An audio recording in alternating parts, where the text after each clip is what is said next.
Welcome to the Shock Your Potential podcast, where we focus on creating positive, productive, and profitable workplaces. I am your host, Michael Sherlock. I am a leadership and sales expert, best known for being serious about business, despite what you may think by my appearance of often very colorful hair and sometimes crazy shoes. My guests bring a wealth of information that will support your career and your business, along with many pearls of wisdom to support balance in your personal and professional lives. Listen in as I have another amazing conversation with a guest who will certainly shock your potential. So my guest today is Kenney. He's a master sales coach, a $1 million business owner, and sought after wealth mentor, which I love that term. He teaches, now listen to this, for those of you guys who are in sales, you're going to love this. He teaches undercover superstars, which many of you know what that is because you know you're there, and teaches them how to break their money rules and rapidly accelerate their income and live with uncommon freedom and choice. So he is also someone who speaks around the globe. We are going to have a great conversation. Chris, thank you so much for joining me today. Oh, it's a pleasure. Great to be here. I love reading people's bios because there's always so many fun little tidbits like that. And I think it's really important. One of the things that I got from your bio is, that many of us have hang up somewhere when it comes to money. And often with salespeople, that can be a real challenge. I can't wait to pick your brain, but I just gave a little brief intro. Let me let you introduce yourself, your business, and tell us a little bit about how you help people to shock their potential.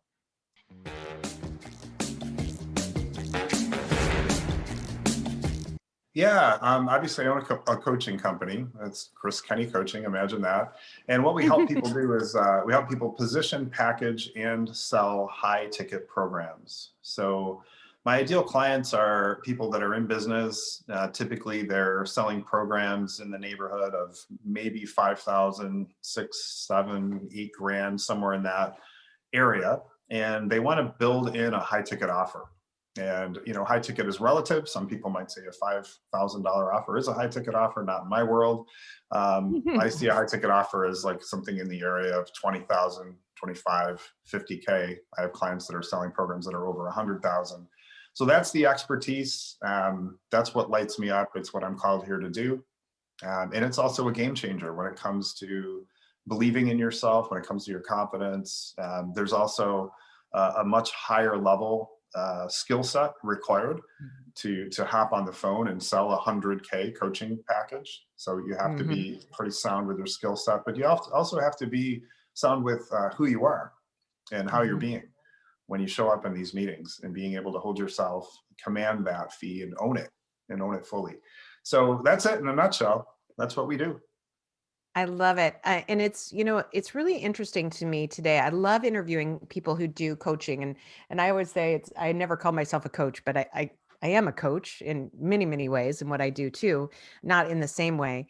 But the evolution of coaching today versus when I first had somebody talk to me about it 20 some years ago is really fascinating because I think that we are realistic that, especially as entrepreneurs, you may need coaching, and many people do need coaching because you have that outside accountability partner, but somebody else to help you, get skill sets.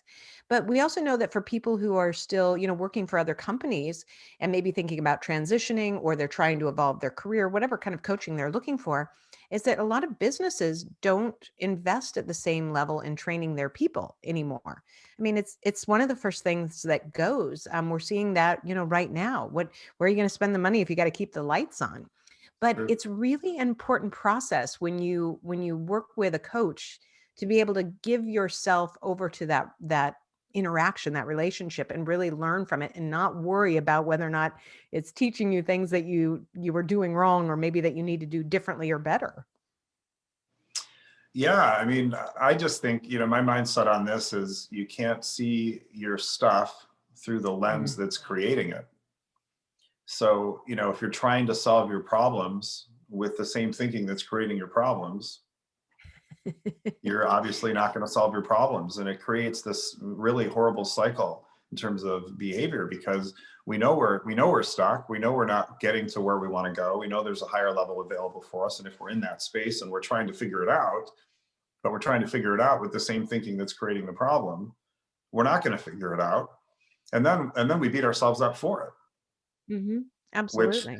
further perpetuates the cycle of, I'm not good enough, or I'm not worthy of this change, or what if they see the truth about me, whatever the imposter syndrome, whatever it is that people are dealing with that's stopping them from moving to the next level, whether it be for a business, whether it be in a company, personal development. Bottom line is, we can't solve our problems with the same thinking that's creating our problems, so we need an outside perspective to help us with that. Absolutely. And I just made the decision. Actually, I have reached out to several people that I know and trust and value very much. And I asked them to be a part of my advisory board for this year.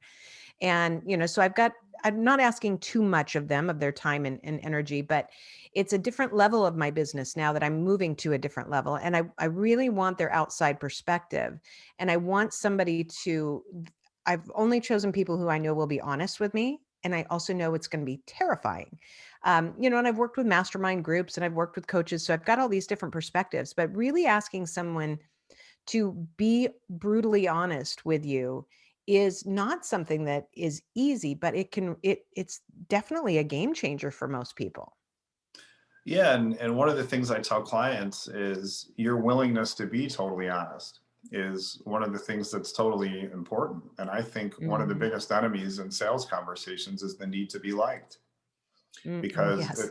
it prevents people from asking the questions that need to be asked, from going as deep as they might need to go in the enrollment conversation. It prevents people from calling people out when they need to be called out. Um, so I think it's a huge problem. And I think the other thing that's true is people will pay a tremendous amount of money for someone to tell them the absolute truth. And that's something that I think is missing oftentimes. People do, they'll hire coaches and hire consultants, but if a coach or consultant that you're hiring isn't absolutely sure of themselves, confident, willing to be bold, I mean, you're going to be paying a person to sort of speak to you in a way that's glazing over truth, because they're Hmm. kind of doubting themselves. So I just think Yeah. people will pay a lot of money for somebody to speak to them that directly. I know I will. I mean, I want to be called out. But if you're doubting yourself and you're not willing to call me out because you're intimidated, or because you're worried that I'm going to like you if you call me out, or what's going to happen, or if you're coming from scarcity and say you're coaching me, and you say something direct, and now I'm going to get aggravated, am I going to leave as a client, and oh, that's going to put you in a bad financial spot, and then there's all this garbage that Mhm. can come in. So I just think we have to be really, really careful with who we hire in Yeah. that way. But what I'm saying is, people will pay a lot of money for somebody to tell them the truth. It's absolutely true. And I know you deal a lot with people and their kind of hesitancy to really deal with money and talk about money and embrace it, especially with high ticket items. I spent a lot of my career in the hearing aid industry, which I think I would say it's so sexy. Believe me, Yeah. we sold a product that nobody wanted at a price tag nobody wanted to pay. And as I was coaching, the frontline hearing aid salesperson, the audiologist or the hearing aid dispenser, it was always clear to me who had money hangups. And so, you'd have to kind of sometimes go around it a little bit to get them to try and understand it and see and recognize it themselves, until you finally said, look, Chris, let me tell you, every time I watch you in the sales presentation, it gets to the point where you have to say, this set is $7,500. You panic and backpedal. And you start talking too much, and you're like, but we also have the one at 5,000. We could get you an entry one for this one. We could do a refurbished one for Yeah. 799. And The verbal that's vomit just starts coming. Yeah. exactly, instead of say, here's the price, put it out there and let it sit. You know, don't judge it. Don't judge yourself. Don't judge their reaction. Just put it out there. And then let's get comfortable with how you're presenting. So I can imagine, dealing with people saying, I have trouble selling hearing aids to people who need them, without a doubt, that you must run into a lot of that same kind of thing with people who want and need to sell high ticket packages, but still have some of that hang up in there. How do you help them get through that? Well, the first thing is remembering that price is only expensive because it's being compared to something else. Price is only expensive because it's being compared to something else. So as a seller, what you have to become incredibly skilled at is controlling what your potential client is comparing you to. What are they Mm, comparing you to? because 7,500 is only expensive because it's being compared to something else. If you haven't asked the right questions throughout the sales conversation, if you haven't created the gap between, you know, where they are in their current situation and where they can be with the product, service, or program that you offer, if that gap hasn't been established and that gap hasn't been stated to you by them, not by you, then you're going to run into a price objection. So that's the first thing to understand when it comes to that. The second thing is be willing to do something radical when it comes to your money, right? You have to understand that your current money rules are creating your current results. Yes. And if you want to make more money, you have to be willing to break your money rules. And if you're not willing to break your money rules, you're not going to make more money because, again, your current rules are creating your current results. That's just truth. So you have to become totally clear around what are my money rules. That's step one. And then to start to systematically break your money rules. And that's what it is. And then have the support that's needed when all the head trash is coming up and, you know, all the worthiness issues are coming up. I remember my first example of this when it was back in 2008. I was mentored to raise my rates. And at that time, I was charging $400 a month for coaching. Oh, $400 a month. That's what I was charging. And I was mentored to raise my rates. Even I'm giggling at that. Right? I know, $400 a month. And I thought I was, like, this is really funny, Michael. I was charging $300 a month, right? And I got coached to raise my rates. And I went, yes, $400 a month. I'm rolling. Now I'm a rock star. I'm a baller now. I'm balling at $400 a month. So I got mentored to raise my rates to $2,500 a month, right? Which to me was like this massive like train wreck of, oh my God, nobody's ever going to pay me $2,500. So I was paying the mentor, and I was paying the mentor a lot of money. And what ended up happening was I ended up running out of money. I even bounced my health insurance. So I went from, I want to quote the higher fee to I have to quote the higher fee. So moving from a want to a have to is important, changes everything.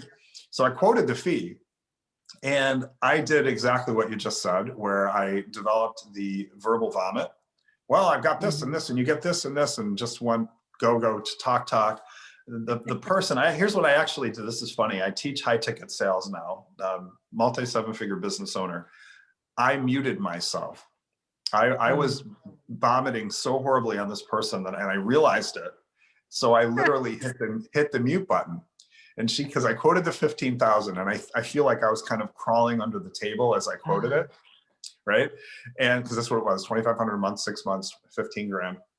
And she said, let me think about it. So then I went into this massive rant on let me think about it. She finally said, Chris, she said, stop it. She said, I don't have to think about it, whether I'm doing it. I have to think about which credit card to put it on. And then she paid me in full. And this is what happened, right? But the reason I'm bringing that up is because my first thought at that moment, because I gave her a 10% discount for the pay in full, right? It was $13,500. My first thought when she said yes was, oh my God, this woman is absolutely insane. She's about to pay me $13,500 for coaching. Now, that's what I mean. That's what I'm talking about. Like, that was a radical shift for me to spit that number out. And then here's what happened. She said yes.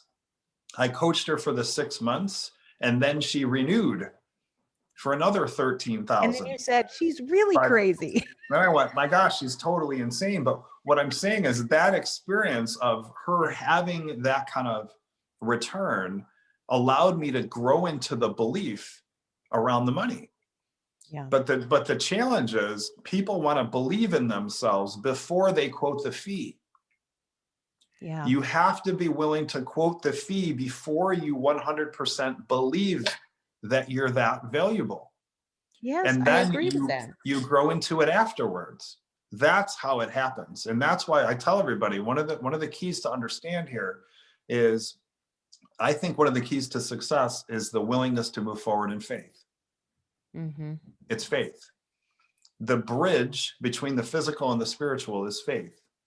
The physical is what you have now. The spiritual is what you want. The bridge that gets you there is faith, right? It was a leap of faith for me to quote 15,000 when I didn't quite believe I was worth 15,000. But that leap of faith allowed me to grow into the belief. But I had to take the leap first. We have to understand we're trying to move into places with money that our mind has no frame of reference for. Yeah. So if we keep pulling from our database that's in our mind around money and making our decisions from there, we're going to create the same result that we're currently getting around money, right? You insert faith, that's when you can start to break through, because again, there's no data in the mind right now that's going to support you quadrupling your fees because you haven't done it. It doesn't exist. So you I'm going to have do it to right quote, after we're done. you have to quote it first and then grow into it. Yeah. That's what happens. And until you're willing to take that leap, oh my gosh. And listen, I could rant on this topic of faith for the next 35, 40 minutes. I could do week-long trainings on it. The times in my life that I have created the biggest transformation have always followed tremendous leaps of faith. Always. I like that. And as I was listening to you and writing down things, I was thinking about an exact situation that I have within my business right now. And it's funny because last year I made a huge leap, and that was to say no more free programs. And when I made that decision, then what happened is people found ways, to come up with the funding. And then COVID hit. So things changed and I went backwards. And so it's like, okay, now how do you make that transition again? I made that transition, but then I allowed myself to go backwards. And, and I can tell you why I can tell you why that would happen. Do you want to know why that would happen? Is that valuable, or we can go tell on? Me, I think I know it, but tell me anyway, because I want to hear it. Sometimes you need truth tellers in your life. Well, I mean, it happens because you're basically dealing with all your subconscious programming. I mean, all your subconscious programming is currently holding on to your beliefs around money. 96 to 98% of all influence on all of our decisions comes from our subconscious mind. Right? So what happens is we get this new idea, and this new idea, what happens is it'll populate the conscious mind, but in order to take root and actually turn into something that we can live by and step fully into, it has to make its way into the subconscious. But the subconscious is holding all of our prior programming, all of the emotional experiences you've ever had around money. Subconscious mind forgets nothing. So what ends up happening is you step forward, but the old programming is still running you. So then you step back, and then you step forward, and then you step back. You think about this in all the different areas of life. It happens with money all the time. Now, in the way this shows up in terms of a pattern, because I want you to understand this, Michael, and I want all your listeners to understand, whenever we're on the verge of an up level, we get the idea that comes into the conscious, it has to get into the subconscious. Here's how we block it, right? We'll immediately manifest a circumstance. You're stepping into the new thing, and then you'll manifest a circumstance. The circumstance creates fear, doubt, and worry about the forward movement. Right? That's the first step. The next step is rationalization. Now you start to rationalize. Oh, I'll make those changes after COVID's gone by. Oh, nobody's got the money right now. Everything's shutting down. So you move into a rationalization. Then we move into blame.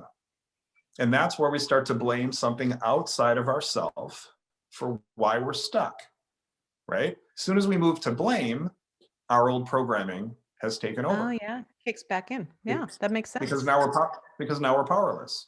And I've seen people, you'll sit and you'll spin in that.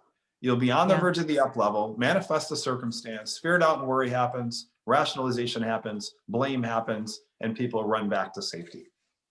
Yeah, and it becomes your own self-fulfilling prophecy that you're right, becomes a cycle. And what was really interesting about last year is that I had really found this point where I said to people, if they're like, oh, well, we don't have a budget for speakers. And I would say, Well, that's unfortunate because I allocate a certain number of free programs a year. I've already exceeded it for my year.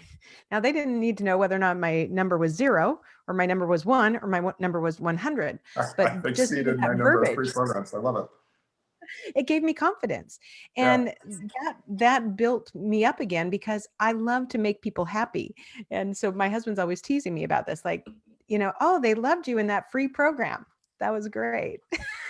Yeah. Isn't that great? They loved you in that free program. I'm like, I know, but they loved me. You have no idea. They they And he's love like, me. Yeah. We're loving you broke, but doesn't they loved me. No, I'm kidding. exactly. Exactly. But it's, as I'm gearing myself back up now, as I'm talking to you, I'm like, quit gearing yourself up. Just do it. There's no gearing up. Just do it. This moment And, we and, get done, and I haven't had the experience of people not buying right now. I Mhm. haven't. I haven't had it. All last year, we created a new way of launching programs online, all through Mhm. Facebook. So we did two product launches. We did one in March, and then we did one in September. And between our March launch and our September launch, it was seven figures. I mean, it Yeah. was seven figures in business during the heart of the pandemic. But I just think part of that is coming into the experience with the belief that you can find buyers. Yeah. What are your tidbits or any little pieces of advice for people on making sure they keep that flexibility in their mindset? Because, stuff's going to happen, whether it's a pandemic or it's, a hurricane or a tornado or, something. How do you encourage people to keep that flexibility so they don't let things get in the way of their success? Well, I just think we have to remember that what we have to control what we can control, first of all. So Mhm. stop trying to control things that are outside of your control. Mhm. Because, I always tell people it's not what is that creates stress, it's our argument with what is that Yeah, creates that's true. stress. And our argument is based on the meaning we're attaching to what's taking place in our experience, right? Something happens and then you attach a meaning to it. We are meaning making machines. And Mhm. what we choose to make things mean is going to be very pivotal in terms of our ability to be flexible. So when something happens, you have to take a conscious look at what am I making this mean? And you're Mhm. always going to be making it mean something that's attached to your current sense of self, like your how you see things and how you view things. So you have to like almost step above or outside of yourself and look at what am I making this mean? And Mhm. could it mean something else? What else could I choose to make this mean? Because it's the meaning that you're choosing that's creating your stress. It's the meaning you're choosing that's creating your overwhelm, right? When the pandemic hit us, what I did as the leader of this company is I said, and I delivered this to myself, and then I delivered this to my team. This is an opportunity for us to define a completely new way of doing business. And we Mhm. may never get this opportunity again in this lifetime. And Mhm. we have to decide as a team to whether or not we're going to actually turn this into lemonade or we're going to sit here and we're going to talk about the lemons.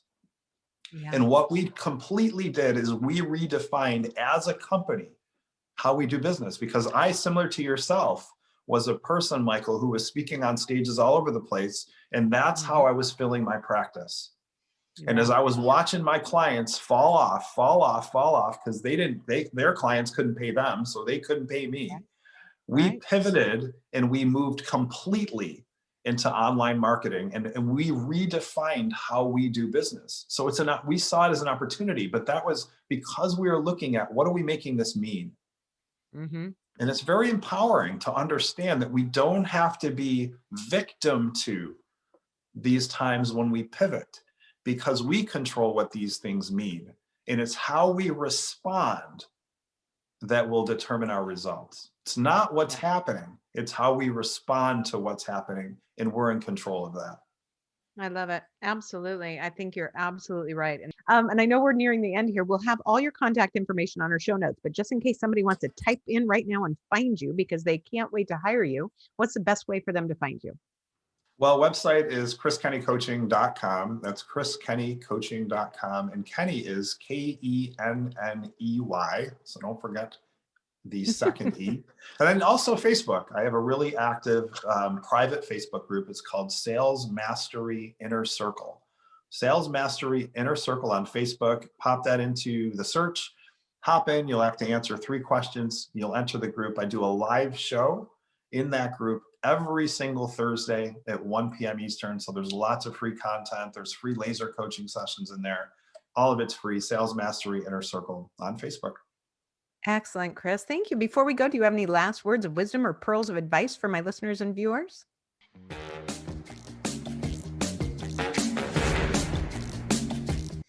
My gosh, just remember this. Everything's happening to us for a reason, and it serves us. And if we choose to look at it that way, we start to ask different questions in terms of, hey, how does this serve me? How does this serve me? How does this serve me? And that can keep us happy, can keep us driven, motivated, moving forward, even when we have to pivot. Excellent, Chris. Thank you so much for sharing your expertise with us today. My pleasure. Thank you for joining us on another episode of the Shock Your Potential podcast. And as always, don't forget to subscribe, rate, and like us today.